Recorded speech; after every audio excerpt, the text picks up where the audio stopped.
तेलंगाना में लेकिन जीत का जश्न कांग्रेस पार्टी मुख्यालय में मन रहा है। साथ ही आपको बता दें कि कांग्रेस ने चुनाव परिणाम के दिन ही ये घोषणा की है कि इंडिया गठबंधन 2024 को लेकर के जो रणनीति बन रही थी, जैसा कि आप जानते हैं कि विधानसभा चुनाव के परिणाम आज आ रहे हैं और 2024 के चुनावों का सेमीफाइनल कहे जाने वाले विधानसभा चुनाव के 5 राज्यों के परिणाम में खास तौर पर अब देखा जा रहा है कि जिस तरीके से इलेक्शन कमीशन की वेबसाइट पर जो बढ़त मिलती दिखाई दे रही है, कुछ राज्यों में बीजेपी को तो कुछ में कांग्रेस को, वो क्या स्थिति है और क्या होने वाली है हकीकत, इसके बारे में बताएंगे। साथ ही चर्चा करेंगे कि किस तरीके से 5 राज्यों के ये विधानसभा चुनाव आगे के लिए दोनों पार्टियों के लिए, बीजेपी और कांग्रेस के भविष्य की दिशा और दशा तय करेंगे। नमस्कार, मैं हूं प्रभात। तेलंगाना में साफ तौर पर कांग्रेस की सरकार स्पष्ट बहुमत के साथ बनती दिखाई दे रही है। इलेक्शन कमीशन ने भी साफ कर दिया है कि तेलंगाना में कांग्रेस सरकार बनाएगी और यह पहली बार हो रहा है जब कांग्रेस इतने बहुमत के आंकड़े पार कर चुकी है और अब कांग्रेस की सरकार बनाने वाली है। वहीं अन्य राज्यों में बात करें, खासकर राजस्थान, मध्य प्रदेश और छत्तीसगढ़, मिजोरम में अभी चुनाव परिणाम कल आएंगे, लेकिन जो छत्तीसगढ़ जहां पहले से ही कांग्रेस की सरकार है, मध्य प्रदेश जहां पर कांग्रेस की सरकार थी लेकिन बाद में जोड़ तोड़ से बीजेपी ने सरकार बना ली थी ज्योतिरादित्य सिंधिया के 21 विधायकों के साथ जाने से, उसके बाद जो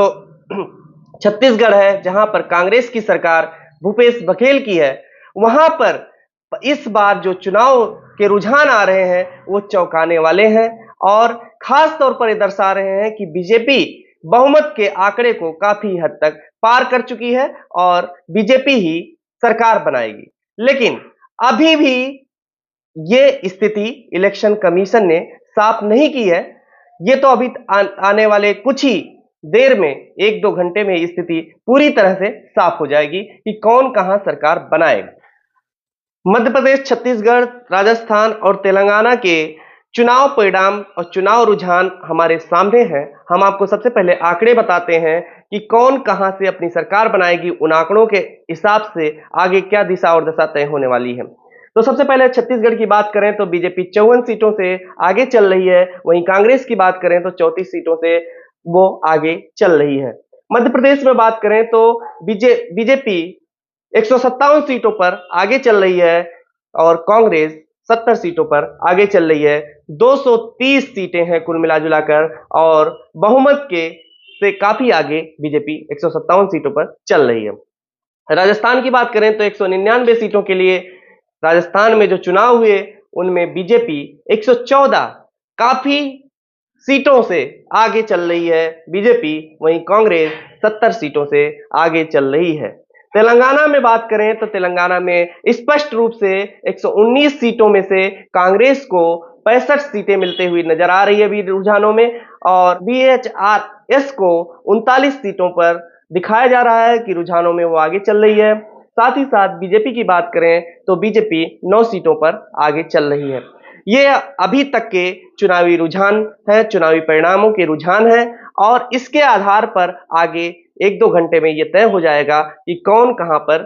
सरकार बनाने वाला है। लेकिन जो सवाल उठ रहे हैं जिस तरीके से कि 4 राज्यों में से 3 राज्यों में बीजेपी को बहुमत मिलना, ये एक चौंकाने वाला जो है आज दिख रहा है। ये जो चुनाव परिणाम है इसको लेकर के तमाम लोग सवाल कर रहे हैं कि क्या कांग्रेस की रणनीति विफल हो रही है। तो मैं उनके लिए बता दूं कि कांग्रेस ने अपनी रणनीति को विफलता की ओर अभी अपनी स्थिति को लेकर के कोई भी बयान नहीं दिया है, लेकिन जो कहा जा रहा है वो ये कि राजस्थान में एंटी इनकम्बेंसी थी, यानी कि अशोक गहलोत सरकार के खिलाफ, लेकिन वहां पर भी अशोक गहलोत को कोई भी बुरा भला नहीं कह रहा है कि वो बुरा है, ऐसा कुछ नहीं है। कुछ मुद्दे हैं राजस्थान में जिसकी वजह से ये सारी चीजें हो रही हैं और जिस तरीके से वहां पर सांप्रदायिकता की राजनीति नू हिंसा के बाद जो शुरू हुई, जिसमें योगी, तिजारा की सीट और तमाम चीजें उभर करके सामने आई, वो निश्चित रूप से चुनाव परिणाम को कहीं ना कहीं प्रभावित कर रहे हैं। राजस्थान के चुनाव परिणाम को कई रूपों में आपको देखना पड़ेगा, क्योंकि वहां पर सचिन पायलट और अशोक गहलोत, मुख्यमंत्री अशोक गहलोत के बीच काफी तनातनी भी बीच में रही। बाद में संबंधों को लेकर के सवाल उठने लगे और कांग्रेस में दो खेमे में विधायक भी बंटते नजर आए। तो कहीं ना कहीं ये कहा जा सकता है कि राजस्थान में कांग्रेस की एकजुटता का ना होना और तमाम चीजें इसके पीछे होना ही जो है कांग्रेस को पीछे ले जा रही है। वहीं मध्य प्रदेश की बात करें तो मध्य प्रदेश का जो चुनाव परिणाम है वो निश्चित रूप से चौंकाने वाला है, क्योंकि वहां पर जिस तरीके से कयास लगाए जा रहे थे कि मध्य प्रदेश में तो कांग्रेस की सरकार बनेगी ही हर हालत में, वो होते हुए अभी तक नहीं दिख रही है। क्योंकि वहां पर निश्चित रूप से मध्य प्रदेश में चाहे वो कमलनाथ का जो शीर्ष नेतृत्व हो, दिग्विजय सिंह का हो,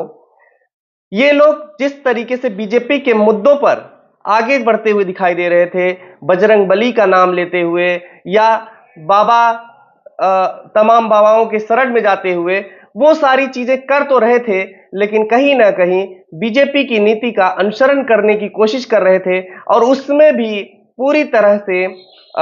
जो जनता में विश्वास था उसको लेकर के जा करके आगे ले जाने की बात जो हो रही थी, वो कहीं ना कहीं कमी नजर आई। और यही हो सकता है कि इसीलिए चुनाव परिणाम सही तरीके से नहीं आया। और वहां पर मेन मुद्दे में अगर देखा जाए तो कहीं ना कहीं शिवराज सिंह चौहान की जो सरकार है उसके प्रति भले ही अविश्वास हो, लेकिन शिवराज सिंह चौहान के प्रति जनता में तनिक भी अविश्वास नहीं दिखाई दे रहा था। हमने भी खुद सर्वे किया, तमाम जो है पब्लिक ओपिनियन किए, उसमें ये बातें स्पष्ट हो चुकी थी कि कांग्रेस को सपोर्ट करने वाले लोग तो हैं, लेकिन शिवराज सिंह चौहान को के ऊपर विपक्ष में आरोप लगाने वाले, शिवराज सिंह चौहान के ऊपर आरोप लगाने वाले काफी कम थे, खासकर अगर व्यक्तिगत रूप से ये बात कही जाए। वहीं पर अगर देखें कि छत्तीसगढ़ में, तो छत्तीसगढ़ में लगभग आंकड़े अभी स्पष्ट हो जाएंगे थोड़ी देर में, लेकिन वहां पर जो स्थिति है अभी छत्तीसगढ़ में बीजेपी 54 से आगे चल रही है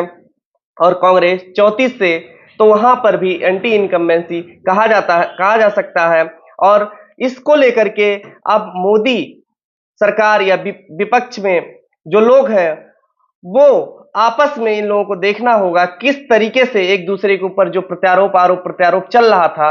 उसकी स्थिति को समझना होगा। और अब कहीं ना कहीं बीजेपी ये दिखाने की कोशिश करेगी, जो ईडी के छापे थे, जो भ्रष्टाचार का आरोप था, उन तमाम मुद्दों को लेकर के अब बीजेपी अब जनता में एक संदेश देने की कोशिश करेगी। अगर कांग्रेस हारती है, वहां से कांग्रेस अपनी सरकार नहीं बना पाती है।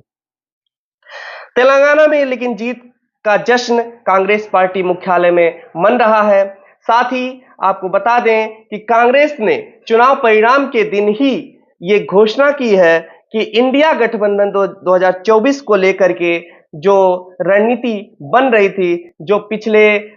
तमाम चरणों में